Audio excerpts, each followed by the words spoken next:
श्री स्वामी समर्थ. गुरुपुष्यामृत योगला चुकवू नका. फक्त 2 हळकुंडाचा सोपा उपाय. तुमच्या घरात पण पैशाची बरकत टिकत नाही, कितीही कमावले तरी शिल्लक राहत नाही का? शुभ कार्यामध्ये वारंवार अडथळे येतात. म्हणूनच येत्या गुरुपुष्यामृत योगला व विनायक चतुर्थी असा गुरुपुष्यामृत योगाचा दुर्मिळ असा योग आहे व या योगाच्या दिवशी फक्त 2 हळदी कुंडाचा एक पारंपरिक उपाय अनेक लोक श्रद्धेने करतात. आपण या व्हिडिओमध्ये उपाय कसा करायचा, त्यामागील धार्मिक महत्त्व काय आहे आणि कोणत्या गोष्टी लक्षात ठेवायच्या हे जाणून घेणार आहे. भारतीय परंपरेत गुरुपुष्यामृत योग हा अत्यंत शुभ मुहूर्त मानला जातो.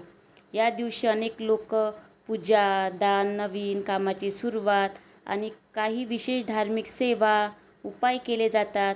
सोन्याची सुद्धा या दिवशी खरेदी केली जाते. असे म्हटले जाते की या दिवशी खरेदी केलेले सोन्याला मोडण्याची वेळ येत नाही, म्हणून अनेक लोक या दिवशी सोने खरेदी करतात. अनेक कुटुंबांमध्ये या दिवशी केलेले पूजन शुभत्व आणि सकारात्मकतेचे प्रतीक मानले जाते. तर आपल्याला या उपायासाठी 2 हळकुंड, हळद, कुंकू, पिवळा कपडा, अक्षत आणि तुपाचा दिवा लागणार आहे. तर गुरुपुष्यामृताच्या दिवशीच म्हणजे गुरुवारी सकाळी स्नान करून आपले घरदार स्वच्छ करून स्वच्छ असे वस्त्र परिधान करायचे आहे. आपल्या देवघरामध्ये आसन टाकून तुपाचा दिवा लावा आणि शांत मनाने प्रार्थना करा. मग एका स्वच्छ ताटात 2 हळदी कुंड ठेवा. त्यांना हळद, कुंकू आणि अक्षता वाहा. आपल्या कुटुंबाच्या सुख, शांती आणि प्रगतीसाठी मनोभावी असे संकल्प करा. त्यानंतर ते हळदी कुंड पिवळ्या कपड्यात बांधून पूजास्थानी किंवा जिथे आपली तिजोरी असते त्या तिथे ठेवा आणि नमस्कार करा. अनेकांच्या श्रद्धेनुसार हा उपाय शुभतेचे आणि समृद्धीचे प्रतीक मानले जाते. तर मंडळी, हे करताना तुम्हाला काही चुका टाळायच्या आहेत. ते म्हणजे तुटलेले किंवा खराब झालेले किंवा ज्याला असे छिद्र पडलेले असते असे हळदी कुंड आपल्याला वापरायचे नाही आहे. जे चांगले असेल तेच घ्या. पूजेदरम्यान खूप गडबड करू नका.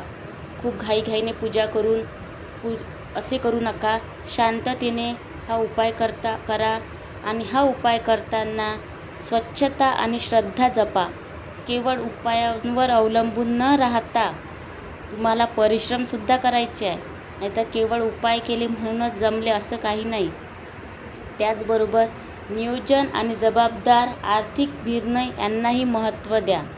कारण धार्मिक परंपरा ह्या आपल्याला सकारात्मक विचार, शिस्त आणि कृतज्ञता शिकवतात. कोणताही उपाय हा श्रद्धेचा भाग असू शकतो, परंतु आयुष्यातील यशासाठी प्रामाणिक प्रयत्न आणि सातत्यपूर्ण केलेली मेहनतच तितकीच आवश्यकता असते. व हळद ही भारतीय संस्कृतीत मंगल, पवित्रता आणि शुभतेचे प्रतीक मानली जाते. विशेषतः अखंड हळदी कुंड पूजेमध्ये वापरले जातात. अनेक कुटुंबामध्ये या शुभ मुहूर्तावर पूजा करण्याची परंपरा आहे. म्हणूनच या गुरुपुष्यामृत योगाला हा हळदीचा सोपा उपाय तुम्हाला करायचा आहे आणि यामुळे घरात सुख शांती लाभेल. घरातील नकारात्मकता दूर होऊन घरात आनंदाचे वातावरण निर्माण होईल.